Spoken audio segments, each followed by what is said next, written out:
Is Mark Sanchez going to join us? He's on the line right now as we speak. Oh, he is. Okay. Morning. Hi, Mark. The Fox analyst and former NFL quarterback and at USC. Great to talk to you. We wanted to talk to you about Ryan Tannehill's comments. Let me play it, and then I'll get your thoughts on. I thought I was here for Cinco de Mayo. Oh, Sanchez. Okay, my bad. As Fritzy said, we need Sanchez on Cinco de Mayo. Wow, that's so not necessary. Mark Sanchez. Fritz, I'm sorry. My feelings are sorry. crushed. Let's go. So mean. I thought he was a good guy. Dude. I'm sorry. I think Mark said he's sorry. Sorry about that. Yeah, sorry about that. Was this a token interview? Wow. That's the way I felt. Wow, I'm sorry, Mark. Is that a Rooney Rule thing we're doing? Soon. I am so sorry, Mark, that I didn't know that Fritzy, that this was a token interview. Do you celebrate Cinco de Mayo? It's okay. Do you celebrate it? It's more of a. It's honestly become more of an American holiday, and I had to look this up years ago. But Mexican Independence Day is like September 15th. I want to say because they always have like big fights, like Canelo and Oscar De La Hoya. They would always fight around then. Big time for a lot of people to travel from Mexico to Vegas, and so it makes sense to have a big fight that time. Cinco de Mayo is just one battle. It's the remembrance or whatever of one battle in which they beat the Spanish or something like that. But it's not like you go to Mexico today, it's not like some crazy, shut down the banks and the post office, we're all going to party and celebrate. It's not like 4th of July down there today. All right, Mark, thank you. That's all we wanted to talk to you about. Okay, Marv, can you play Ryan Tannehill's comments? This is a portion of his comments. Okay. We're competing against each other. We're watching the same tape. We're doing the same drills. I don't think it's my job to mentor him, but if he learns from me along the way, then that's a great thing. Okay, you've been a starter. You were a backup. The role that you play as a starter, the role that you hope to play as a backup.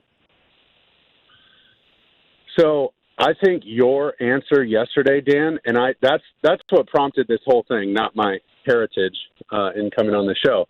It's the way you answer the question. I don't think anybody's answered it that well. Because if you actually say yes or no to the question, it's a total loaded question, right? You're screwed either way. Yeah.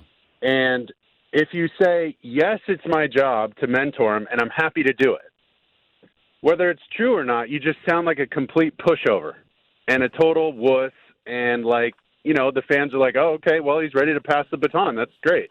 What a nice guy. And your teammates are kind of like, what? Like, what's that all about? What happened to the dog that was with us? In this battle, where's our guy? Maybe he lost his stinger. Maybe he doesn't care anymore. It just leaves a lot of room for doubt and leaves you open. Now, if you say no, then you're just a complete asshole. Oh my gosh, I can't believe he wouldn't do that. What a villain. What a jerk. And it's really, it's really not your job. But the way you answered it yesterday when you said, listen, if he can learn from me, that means I'm doing something right. That means I'm helping the team. That means we're getting first downs. I'm orchestrating scoring drives. And if he gleans a little bit off of me in my study habits that help me play well on the field, then that's great. But you don't really – the problem is the reporters and people are savvy enough to ask this question because it's a total setup. And guys, they get caught off guard. They shouldn't now. As publicized as this one is, from here on out, you don't have to answer the question. You don't have to say yes or no. Take it wherever you want to go, but don't say yes or no because it brings along so much negativity with it, and it's really too bad for those guys. But when you're the backup, you're fighting like hell to get on the field, and that's the thing. There's only one guy who plays. There's only one quarterback on the field. And it's different. You got 5 other wideouts that are rotating in and out. You got multiple defensive ends. You got multiple defensive linemen and offensive linemen that kind of shuffle in and out. It's just different. It's the nature of the position is different. And so when you draft a guy that's potentially going to take your spot, that makes life a little uneasy. I mean, I was there in New York with Geno Smith. We went through that. I'm behind Nick Foles after he has this amazing season in Philly. Like, I've been on both sides of it, and it's definitely uncomfortable. I got to say that every time I was professional, I did my best to be cool. I'm not going to sabotage the guy, but I'm not going to go out of my way to help him, unless you don't feel threatened, I guess. Right? Yeah. If there's no threat, what is Aaron Rodgers worried about with, the guy behind him with Jordan Love? He's giving him tips and, hey, here's how I throw this ball and blah, blah, blah. Move your feet like this. When you throw the quick little bubble screen, it'll get your hips open and give you an easy lane to throw it or whatever. But a lot of those things you just start to learn by watching the other guy. Yeah, and I think that if you do your job as the starter, the backup can then watch you do it, but also he can ask you questions. I don't think Ryan Tannehill, at the end of a game is going to go, hey, Malik, come on over here. Let me tell you all the great things that I did. He doesn't have time. Exactly. Right? He doesn't have time to do that. Other quarterbacks, and really even other sports, do we say, oh, you're going to mentor that guy? It's only that position. That sport, exactly. You got to mentor this guy. And I agree with you. If Ryan Tannehill didn't put himself in this position, then they'd probably be talking about a contract extension, and they wouldn't be drafting 100%. Malik Willis, right? 100%. Although he did fall kind of in their lap. But all these things had to happen to get to here, right? He had to throw 3 interceptions in that, divisional game, and they were ranked number 1 or the top seed or whatever. Yeah. So all those things had to happen for them to even be sniffing around. And maybe they would have drafted this kid anyway because he fell so far. But still, it wouldn't feel like such a threat without that game last year.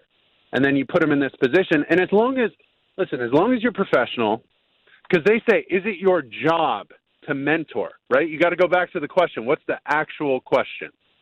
Is it your job to mentor him? Well, no. The answer is flat out no. The answer is, my job is to win football games. Okay, now break that down. Well, we got to complete passes. I got to get us into the right play. I got to get us out of negative plays. And we got to kick the ball after every series, either a punt, an extra point, or a field goal. And if we're doing that and I'm taking care of the football and throwing touchdowns and stuff, yeah, that's my job, to move the team down the field, the offensive team down the field and score points and beat the other team. That's my job. All right, So, I want to ask you about name, image, and likeness. We're a little short on time here. Sure. I want to know the downside, if there is, of name, image, and likeness. Well, right now, I guess it's just kind of no real rules. I heard something about some task force assembled. The Avengers are getting assembled to come up with some rules around here because guys, you hear these stories of players, flipping their commitment and alliance from one school to another based on guaranteed money for name, image, and likeness. And, it's turning into this bidding war for players. As much as some coaches and players want to deny it, that's what it is. And the fact of the matter is this stuff's been going on for a long time. Now it's just it's like marijuana, right? Like all of a sudden marijuana is legal. Okay. And people are like, oh, sweet. Except for the people who've been smoking for a really long time. They don't really care. So this stuff has been happening. If you're telling me players haven't been paid for a long time, that's crazy. Now they're just making it okay. And now they're trying to figure out, okay, what are the rules we put on this? Because this thing's spiraling out of control. And who's really in charge? What's really going on? And so, if you put some task force on it, usually that means things aren't going well. You're leaking oil somewhere, and so somebody's going to try and fix it. But I don't know. I don't know what they're going to do. Who's the first person to get in trouble for offering money? The NCAA is already on thin ice. They don't want to come down on one of these players and make an example of someone like they tried with Reggie Bush. It's just going to backfire because people are questioning their authority as it is. It's always great to talk to you, Mark. We appreciate you joining us and listening to the program, and we'll talk soon. Love you guys. Talk soon. And that's Happy Mark Cinco de Mayo. Sanchez. Yes, happy Cinco de Mayo. A token interview by Fritzy.